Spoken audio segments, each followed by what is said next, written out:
Hi everybody, and welcome.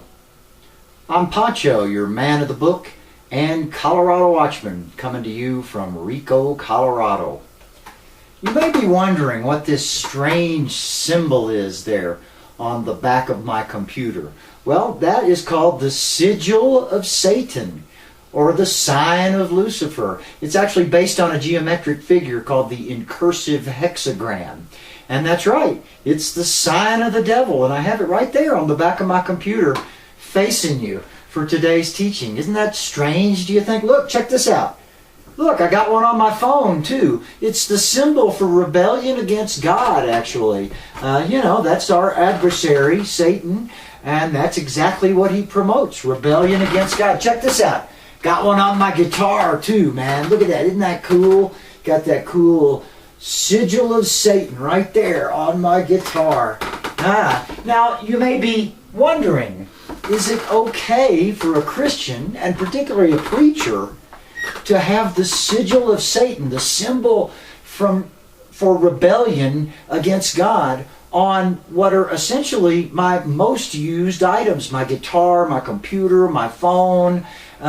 These are just the most handy items I have with me all the time, and this symbol just would get flashed around all the time. And that's really the question we're asking in today's video. Is it okay to just be constantly flashing the symbol for rebellion against God, especially if you're a Christian or a preacher? Here's another symbol for rebellion, is the golden calf. And you can see this here. This is the Golden Calf Productions is a company. They're on Facebook.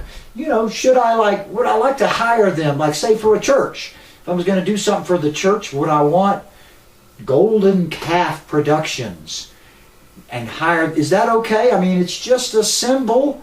It's just their logo. It really doesn't mean they're satanic or anything. It's kind of a cool logo, right? And so what about if I had the softball team? The church softball team was called the Golden Calves. That's actually a pretty cool name. Or what about my band, the Golden Calves? What a cool name. But is that okay for a Christian and a preacher to identify with something which is such a symbol for rebellion against God? Remember when Moses came down from the mountain, all the Israelites had built a golden calf and were just partying and worshiping, going totally against God. And that's what it's the symbol of. Here is golden calf wear. That's a clothing line of calfskin clothing. Would it be okay with me as a preacher to have that logo right there on my chest sometimes or whatever? I'm not sure. Probably not, I would say. But that's really, again, the question. And again, we're talking about putting these symbols on our most used items. You can see here, the Hindus, the calf the cow is a holy item to that. Remember the saying, holy cow? Well, that's where this comes from. And so again, the calf is really an occult symbol that is for rebellion against God. Okay, speaking of symbols, again, these are just pictures or whatever. I mean, does that really offend God? Is that really a bad thing? Or, what is it with the symbols? I have this awesome Masonic Bible right here. Check this thing out. This is huge, isn't it? Anyway, let's see what the Masons say about symbols. Check this out. It has been correctly stated that the symbol constitutes the very essence of Freemasonry. Freemasonry is essentially a science of symbolism. In the English lectures, Freemasonry is defined to be a peculiar system of morality veiled in allegory and illustrated by symbols. It might be better to say that Freemasonry is a system of morality developed and inculcated by the science of symbolism. And so you can see there that the Freemasons understand the power of symbols as a teaching tool. Their rituals that they perform are also symbols that inculcate is the word they're used, but it would be ingrained, or it permeates you with this information by using the power of symbols. The temple of Satan, the Satanic temple, even though they don't believe in God or the devil, they still use rituals. They call it as applied psychology. So they understand the power of rituals and the power of symbols. Amazingly, here I have my notebook from junior high and high school here, from MUS back in Memphis, Tennessee. And you can see here, I put an occult symbol right there on my notebook. And it's funny, it's similar, because back in the day, this was like your laptop or your phone. This was your most used item. You know, you use different books for each class, but you always have your notebook. And when you have all those tabs and dividers in there, that's sort of like your home computer. And it's your most used item in school would be this notebook. And funny, that's where I chose to put an occult symbol right there for Blue Oyster Cult. That's the symbol for chaos, if I'm not mistaken. Funny, also, I got another symbol on the inside. Look at that. It's the zigzag man that I drew in there. Wonder what that would have meant. Okay, so that brings us to the most recognized and symbol used worldwide. And so that would be, of course, the Apple and the Apple computer. How many people are out there carrying this logo in their pocket, or they have it on their laptop, and it's just everywhere. It's not just in this country. This Apple logo will be the most recognized symbol known, carried, and used worldwide. And so you'll note that it's not just an apple.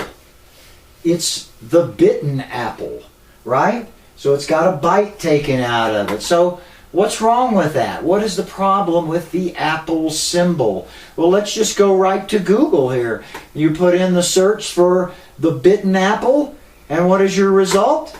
That first bite of the apple represents the fall of man. Okay, so there you have it. The bitten apple is the symbol for rebellion against God. It was the very first act of rebellion against God. So if you're carrying around an Apple phone, you're using an Apple computer, how many times have you sat through a lecture or a sermon and you have this glowing apple symbol for rebellion against God facing you throughout the whole thing? Well, a lot of times probably. You can see here it says Rob Janoff, the designer of the Apple logo, claims that he didn't explicitly intend this meaning when he created the logo in 1977. He didn't have to. Mr. Janoff said he included the bite for scale so that people would get that it was an apple and not a cherry. Now, how many of you believe that the apple without the bite would be mistaken for a cherry? And then also, apparently, Steve Jobs and the others with Apple were not concerned with it possibly being mistaken for the symbol for rebellion against God. Let's take a look at some cherries and see if it's possible. Okay, here's a cherry logo. Well, does that look like the Apple logo? If the apple didn't have the bite out of it, would you have mistaken it for this cherry? Note that the cherry always has the long stem in any cherry logo. Also, the leaf is usually connected to the top of the stem, is not down there. So the odds of an apple without the bite taken out being mistaken for a cherry is really, I'd say, low. And so imagine the mindset here. You're like, well, this could be mistaken for a cherry, which would be terrible. Or if we took the bite mark in it, well, then this could be mistaken for the symbol for rebellion against God. Well, that's okay. Now, you might say, Pancho, there's all kinds of logos out there. Lots of them could be, misconstrued as some kind of occult symbol, right? Well, let's look at, here's the best known logos in the world right here. At Levi's, McDonald's, Coca-Cola, Yahoo, you name it. Google, everything is on there. Dove, there's a ton of them there. And if you look, none of those look like occult symbols. Could any, look at that, there's Sugarloaf, ING. Could these be mistaken for symbols for rebellion against man just by coincidence? Rebellion against God. Just by coincidence, do any of these look like they could stand for the symbol for rebellion against God? I would say no. And then I started thinking about, who else is kind of like Apple that maybe would be their number one competitor, their number one other guy like them. Well, that would be Bill Gates, who created Windows so that IBM computers wouldn't just become obsolete, and would also have a graphical interface like the Apple computer. You could use a mouse and click on pictures and everything. Back before Bill Gates, well, everything was done in text. And so you had to type in all these commands and so forth. So they were getting left behind by Apple's graphical interface, and Bill Gates and his company Gateway then is what we're going to look at. So what's the logo for Gateway? What did Bill Gates choose? Well, this is fascinating, really. Bill Gates chose, well, the calf. We're back to the calf. We just talked about that. Again, that is a symbol for rebellion against God. And not only did he use, now he claims, of course, that it's because they started out on a dairy farm. But you can see he's actually incorporated two occult symbols here into one, and the other one be the cube. Now you might say, oh, come on, the cube. Come on, there's cubes everywhere. A cube can't be an occult symbol. Well, tell that to the Satanic Temple. When they decided to put a monument up in the park there in Belle Plains, Minnesota, what were they attempting to put in there? The black cube. That is the occult symbol for Saturn. And again, another symbol for rebellion against God. Oh yeah, okay, just one example? No, wait a minute.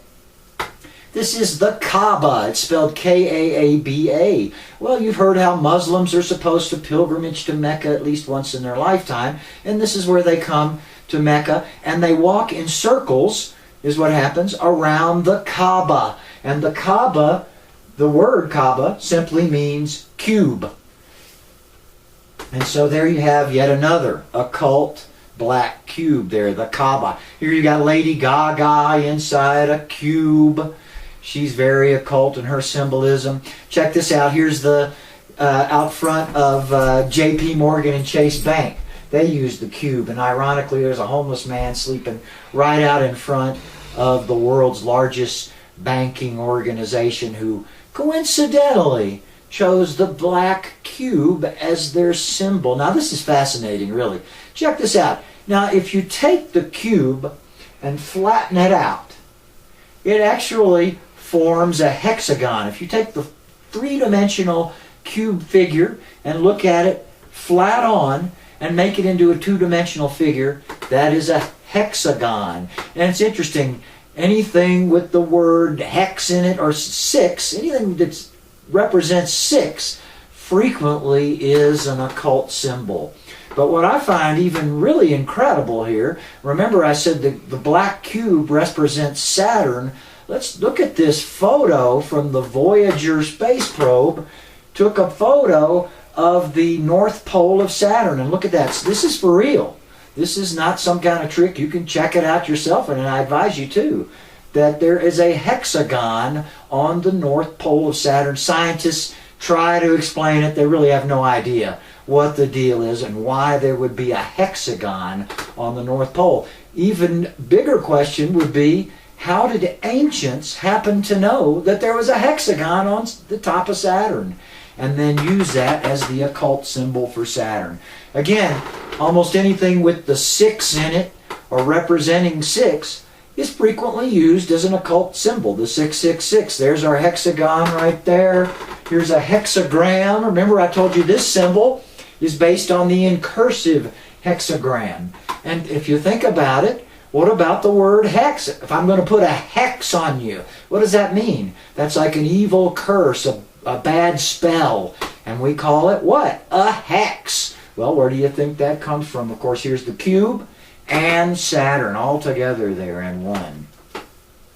Well, you know what really brought this to mind was I remembered a story back there in the book of Jeremiah. And you know what I'm doing today, technically you could call it prophesying. And you know, I don't identify as a prophet. I don't call myself the prophet Pancho or anything like that. That came up at church that week. This week I would be very skeptical of someone who identifies as a prophet. But technically what I am doing is prophesying. And if you look at Corinthians 14, Paul talks about how an orderly church service, the men take turns prophesying. And what that is actually is a description of what is now the 12-step group. If you go to AA or NA or any of those 12-step groups, this is exactly how they conduct it. They usually read a passage out of the book, or they come up with a topic, and then people in an orderly fashion take turns expounding or exhorting, if you will, the passage, discussing the passage. And so they take turns prophesying, if you will, about the topic. And so another element of prophecy frequently is the future. It's saying something about the future, and that is true about today's video. This is like a warning, if you will, about possible future consequences of this just proliferation of the symbols, and one in particular, which represents rebellion against God. Okay, so Jeremiah, he was kind of known as like the weeping prophet, the mourning prophet. I think of him more as the nagging prophet. 25 years of nagging Israel, of nagging Judah about their behavior, and what they were doing was going to bring down God's wrath on them sooner or later, God's going to cut you down. And so let's take a look at the verse that we're talking about. Here's Jeremiah 7:18, and you can see here it says, "The children gather wood, and the fathers kindle the fire, and the women knead their dough to make cakes to the Queen of Heaven, and to pour out offerings unto other gods, that they may provoke me to anger." Okay, so the idea is they're worshiping not just Jehovah, they're adding in the queen, something we would today might call the divine feminine. I just call it the goddess. And of course, back then it might have been Ishtar, Ashtoreth, or some of the names, but they're always the same one, the Queen of Heaven, she's called. And so here they are with it says here they're baking cakes to the Queen of Heaven. Now, you know, when this idea came to mind and I was thinking about this story, in my mind I was picturing these cakes with the logo of Ishtar, logo of the goddess on the cakes. And then as I started researching, well, it doesn't really say that here. And so I wondered about that, and I started looking further. And so, I looked into the commentaries, and sure enough, here in the Wycliffe, it does mention that perhaps the design or a picture of the Queen of Heaven was being baked into the cakes. And then one of the things that happened, but I couldn't remember if I had just like kind of intuitively had this idea that they were putting the logo in there, or if I'd read it somewhere. And so I happened to find out later on, as I continued to research, that it actually says that in the Revised Standard Version. Now, I rarely read the Revised Standard Edition, but apparently I had at one time, because here it says, "And the women said, when we burned the incense to the Queen of Heaven and poured out libations to her, was it without our husband's approval that we made cakes for her, bearing her image, and poured out libations to her?" So really, of course, it's talking about how, well, they really did have the husband's permission. It wasn't really their idea, but they went along with it, the husbands. But there it absolutely says the cakes were bearing her image, and then they poured out libations to her. So apparently there was a picture or something of the Queen of Heaven, the goddess, on the actual cakes that they were bearing. Now, what kind of cakes did they make back then? They really had three kinds of cakes. They had a baked bread cake. And then there was also like a cake cooked in a pan, like a fried cake. And then there were cakes that were really just maybe raisins or dates or fruits that were just pressed together into like a big pellet. That kind of cake. Now it says this is a baked cake in the verse. And so, I started doing some more research on that. Man, what might a baked cake with the image of the goddess in it look like? And sure enough, look at this. You can go to Amazon and buy this mold. And this is the Queen of Heaven mold. Isn't that something? So somebody decided to capitalize on that Bible verse, and you can get on the internet and buy a mold which will imprint the symbol of the Queen of Heaven there on your, whatever that is, a cookie, looks like a cookie or a cake kind of thing there also.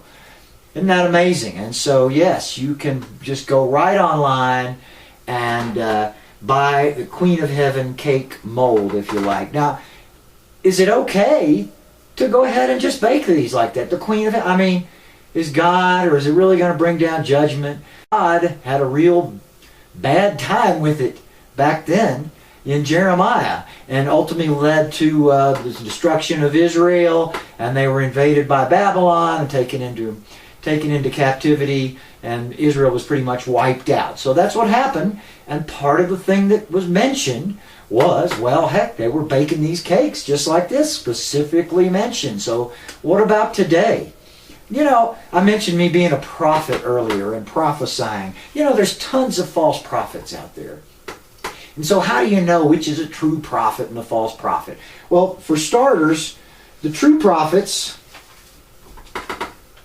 never make a mistake. So if you're following some prophet and he says, the world's going to end September 2017 as the apocalypse, and well, it didn't happen, and then he reset the date later on. That's what happened, really. The Jehovah's Witnesses and others, that's a pretty common issue. Well, if that happened, it's a false prophet. Prophets never make one mistake, not a true prophet. Also, of course, a prophet never contradicts Scripture, in which all the other prophets are in. And so really any prophet, there's really no new prophecy. So let's say your prophet, this guy you think of as a prophet, has come up with a new word.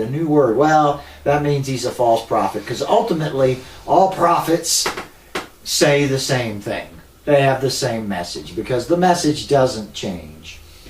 Anyway, so I am ultimately just repeating what the prophet Jeremiah said. He said it back then. Does it apply to today? Things are looking very similar to Jeremiah's time. So again, all I'm doing is saying what Jeremiah said to the people back then, and look what happened to them. We're looking at the same thing. We're baking the Queen of Heaven into our cakes and flashing symbols for rebellion against God, more than any other symbol. So, what could possibly be the result? Now, I looked here in the Interpreter's Bible, and in the commentary in there, they said that they might have been baking the symbol for Ishtar, the symbol for the Queen of Heaven, which is the star. Maybe that's what they were baking into the cakes there. So I kind of looked that up, and here's you can buy this on Canvas on the internet, the Star of Ishtar. And you can see this particular edition it's called the Blood Edition. So not only is it the design of the Queen of Heaven, the logo of the Queen of Heaven, but it's designed to appear as if it were drawn in blood, maybe with a fingertip, right? So the Blood Edition of the Star of Ishtar. Should I be flashing this symbol around? And sure enough, take a look at this. Well, you could get your phone case. Look at this. So your cell phone, right, can have the Star of Ishtar Blood Edition on it.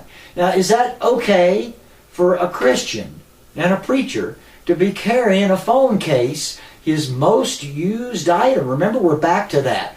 The most used item with this symbol for rebellion against God, supposedly in blood on it. Now, again, we're talking about most used things. So now in ancient times, bread was the absolute staple food of all time. So they're talking about cakes of bread. Every household ate bread. Bread was everywhere. In fact, bread was such a staple food that the word for bread came to mean food in general. And so this is the similar idea. This is like one of the most used items in ancient times would be cakes of bread. Similarly today, one of the most used items in the world is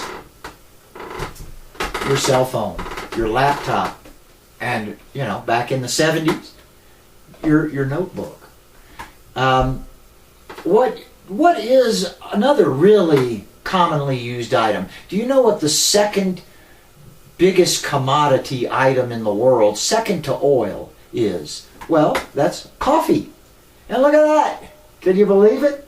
There she is, the Queen of Heaven on our coffee. Now, I'm sure a lot more people are familiar with the Apple logo, the bitten Apple logo in the world than drink their coffee at Starbucks. But interestingly enough, there is the Queen of Heaven. There's another fascinating item, really, is that in the book, Brave New World, Aldous Huxley wrote, ironically here, the foreword is by the famous late atheist Christopher Hitchens, and they're showing a pill there. So the two things that happen in Brave New World that are that relate to this is, well, they use the drugs. Obviously, we have a drug issue going on, but the next thing is the religion that they have.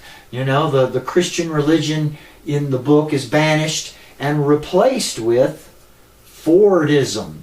And so what they did was they cut the top off of all the crosses to leave the crosses in the shape of a T. And that was symbolized the Model T. And so people were worshiping technology, and Ford and the Model T were the symbol for technology. So again, this created a fictitious symbol in this book for rebellion against God, which would be the Model T. And they're worshiping technology, as it were, in the book. Isn't that a fascinating parallel to today? Is that what's happening? Is that what's happening today? Is that we've fallen into the worship of technology. And now, without even thinking, just like in the days of Jeremiah, our most commonly used items, like iPhones, carry that symbol for rebellion against God. You know, not unlike Jeremiah, when I make this video, I'm not calling for the boycott of Apple. I don't expect people to go out and throw away their MacBooks or whatever after seeing this video. Similarly, Jeremiah did not really anticipate the nation to repent. In fact, he believed at the time that it was going to take something bad happening before people believed what he was talking about. And of course, that's exactly what happened. And many of them, even after they were invaded and taken into captivity, still did not believe it was Jehovah that did it. Some of them thought it was because they didn't make enough sacrifices to Isis, to the Queen of Heaven was why. And so, but he was warning them for 25 years so that when something bad did happen, that many of them hopefully would look and see, well, that's why it happened. And so that's kind of what we're doing today. This is a warning, but however, I don't expect anything to really change. But maybe when things do go south, more people will get an idea for the reason why. You know, and so am I a conspiracy theorist? Of course. I 100% believe the conspiracy described in the Bible, wherein our adversary, Satan, is out to pull out all the stops, use every trick in the book to get us. And so if you haven't given your life to Jesus, it's something you might want to think about, because time is definitely running out. And I leave you with the question, how many people are walking around with that symbol for rebellion against God in their pockets? How many laptops? How many of those symbols are in your church? How many of the symbols for rebellion against God are in your home? Are you walking around with one in your pocket? And how many cakes for the Queen of Heaven are being baked? Mine's ready. Check it out.